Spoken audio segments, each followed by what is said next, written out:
What is going on, YouTube? It's Tyler from Mission VR, where it's my mission to bring you guys good quality VR content. So I'm a little bit backed up right now. Haven't had a chance to really do much in VR in the last month or so, and I just haven't gotten a chance to get videos out, and I apologize for that. I'm going to be doing a little bit of catch up. I got some good game reviews coming down the pipeline here, as well as some other VR content that I know there's a lot of news being thrown around in VR right now, so definitely excited to get to some of that stuff here in the coming months and really just keep this thing moving forward.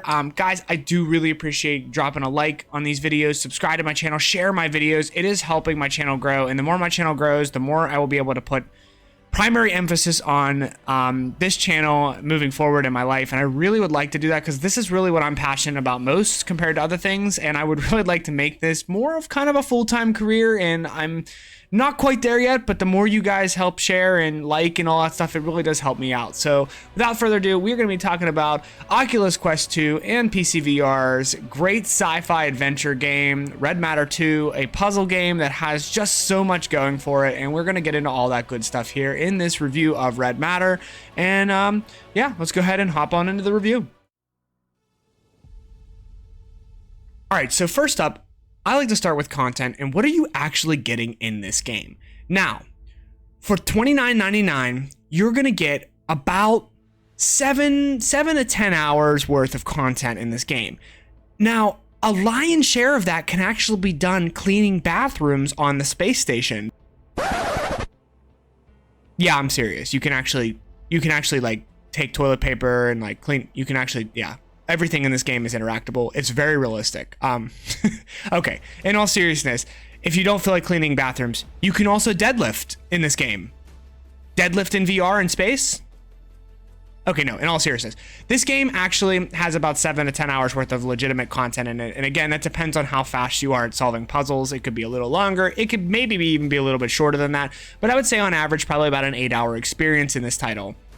And with that, in $29.99, 8 hours, I would say that's probably right at that fair trade-off mark, considering that you're showing the developer support for a title that we're going to talk about some of the other major features in, and I think that the price tag is probably well justified here. And it's right on that cutoff mark where I think if they would have asked for $40, it would have been too much, and, maybe $25, but I think $29 is fair for what you're getting in this game as far as content goes. You have a nice story, single-player story-driven experience. The story is pretty well done. It kept me immersed the whole time.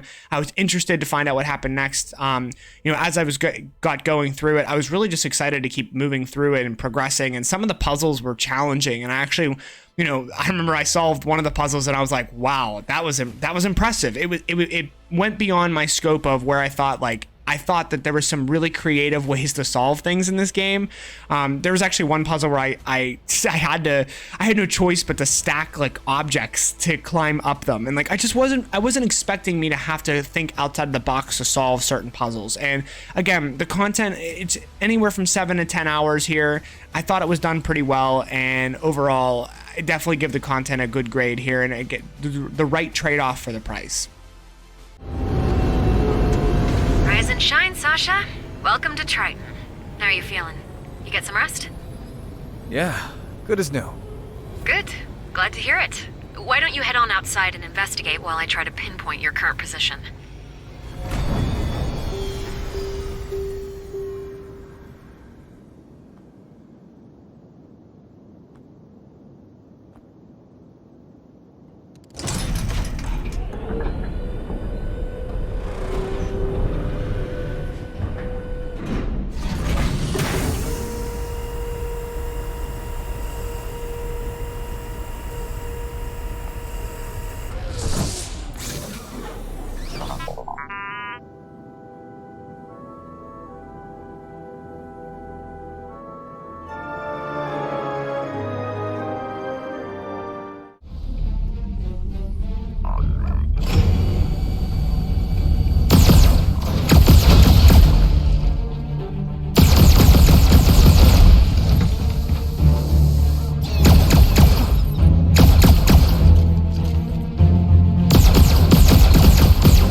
Beta, the machine is fully charged. Try shooting at the energy core to overheat it.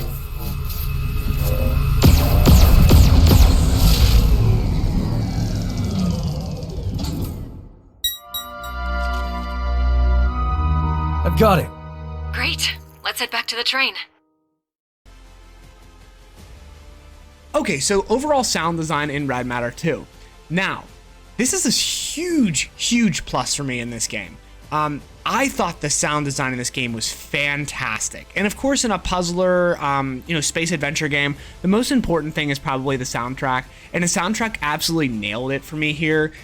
Every moment that needed to be big, it felt big. Every moment that needed to feel mysterious, felt mysterious. Every moment that was action-packed needed to feel action-packed, and it did. Every single one of those soundtracks delivered. I was really pleasantly surprised by that, and some of the moments where the sound just synced up with some of the visuals was really special, and it just, again, delivered that punch that I needed.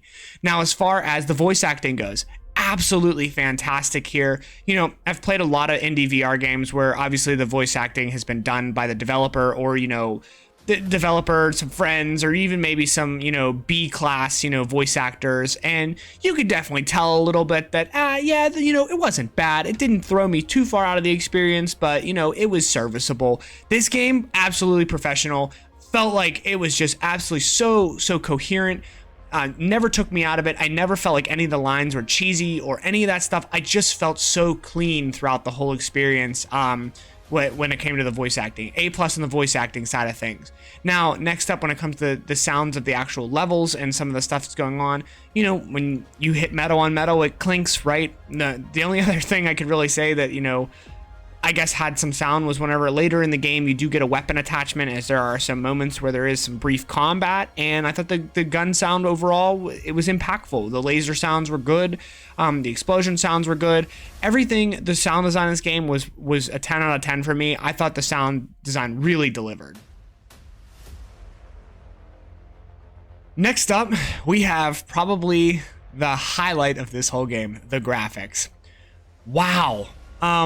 The graphical design in this game, phenomenal. The set pieces were beautiful at times. I mean, even from the very get-go, you walk out and you're on the moon, you see Earth, and it just is so clean. It feels so real. And then you go all the way to Saturn, and then you get a chance to see what it's like to see Saturn's rings. And then you go all the way out to Neptune, and you're there on Neptune, and it's so good. It's just overall, the set pieces I thought were just amazing, from some of the visual outdoor scenes, really were breathtaking. And then, of course, all the stuff when you're inside the space station just looks really clean as well. I really can't say enough good things about the graphics in this game. Everything from when you look at your hands to the little devices. I guess the Oculus controllers is really what they look like. The original OG Oculus controllers is what your little hand devices look like. But the way that the little gadgets light up, and just it's small little things like that. The way that it goes into your controller and you pull out your next gadget is just so clean. I didn't feel like there was any screen door effect in this game at all. And there was actually some moments where I felt so immersed in this game that I kind of forgot where I was.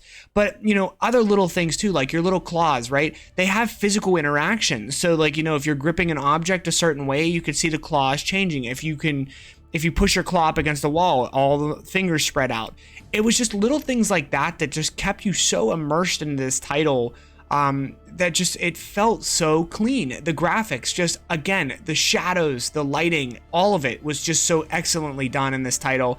I could stare. I actually spent moments just staring in awe at how beautiful this was. And then it got me thinking, of course, well, this is now, where are we at 5 years from now? The hardware is still the big to do, right? The hardware is still the one thing that's holding us back, and software really can only be advanced enough for the hardware, right? I mean, this is obviously running on a Quest 2. My gameplay was recorded on a PC, so I had that advantage. My PC was capable of putting out the maximum graphics for this game. I got the real treat on this, and the Quest 2's graphics, certainly you get your downgrade with a Quest 2. Like, it's not gonna be, you're not gonna see what I see in PC, right? But, with your Quest 2, you are still getting a pretty serviceable graphical title.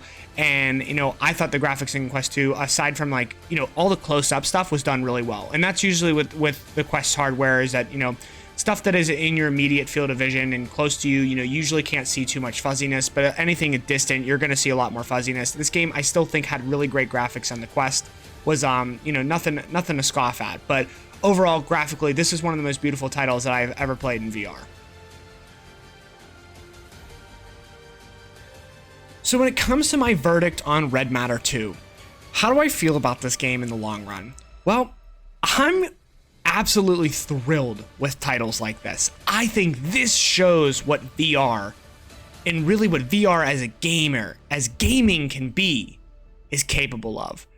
Especially like as good as it is on the Quest, and this is a good Quest game, don't get me wrong. I think that the game definitely shines on the Quest. It's a fun sci-fi adventure. You're paying $29.99. You're experiencing basically an 8-hour you know, mystery movie thriller to some extent, and with some puzzles. It's a good game, but when you see the graphics on PC, what this game is, it just starts making you think about the experiences that people are missing out on, that are still saying, oh, VR just, you know, it's still just that thing, you know, it's not going to ever be the biggest gaming thing. It absolutely is going to be the biggest gaming thing. There were some moments in this game that I just, you know, ended up, drones were fighting me as I was, you know, moving through this base and exploring and figuring out what actually was going down and what actually had happened here, right?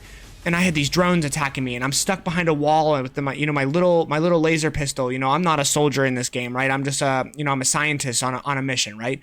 And I just felt I played the role. I was in that role of, like, you know, on a sci-fi adventure, right? Like I was playing that role. I had all my tools to my disposal. You know, there were some moments that I had to get creative on how to get past certain things. Like there was a turret in this one room that I couldn't figure out how to get past it, you know, and it ended up being something super simple. And you know, but it took me a little while, but I ended up picking up objects and was using objects as cover as I was moving from place to place. Like everything in this game is super interactable too. You know, everything, you could pick up all these different things and move them around. And it was little things like that that felt so immersive in the world. You know, all of it from hacking a port to just picking up an object and throwing it across the room to switching your little tools. All of it was done super well. You had this little translation tool because all the stuff was in Russian, or at least I think it was Russian. So you translate a bunch of stuff, and you know, you had this banter going back and forth between you and this AI robot that was like, you know, has had it out for you the whole game.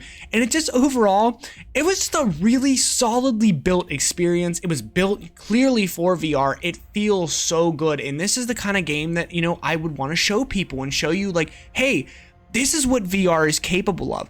VR can throw you into this type of environment and immerse you so much. And then at the same time, you know, you can press buttons and move objects, and just everything is just so clean in this title. And I loved it for that reason. I think this is absolutely a buy right now. I think you're going to get every bit of money worth out of this title, especially if you're into sci-fi adventures and you like puzzle games. This is a no-brainer for you. And I highly recommend. You don't have to have the first game either. You know, I found that it helps, obviously, playing the first game, but you can kind of generally pick up the storyline if you didn't play the first game. So I wouldn't worry about, oh, I didn't play the first game, so I'm not going to get that game. If you're looking for a sci-fi adventure title experience, definitely pick this one up. It's absolutely worth it. Well, guys, that is it for this video. I hope you guys found it informative, and go ahead and pick Red Matter 2 up. It is a great game. Please do drop a like to my channel, subscribe, and share my videos. Guys, it really helps me, and I'm really trying to get this thing going so that maybe I can do this full time. So help me out, please. I will see you guys in the next one.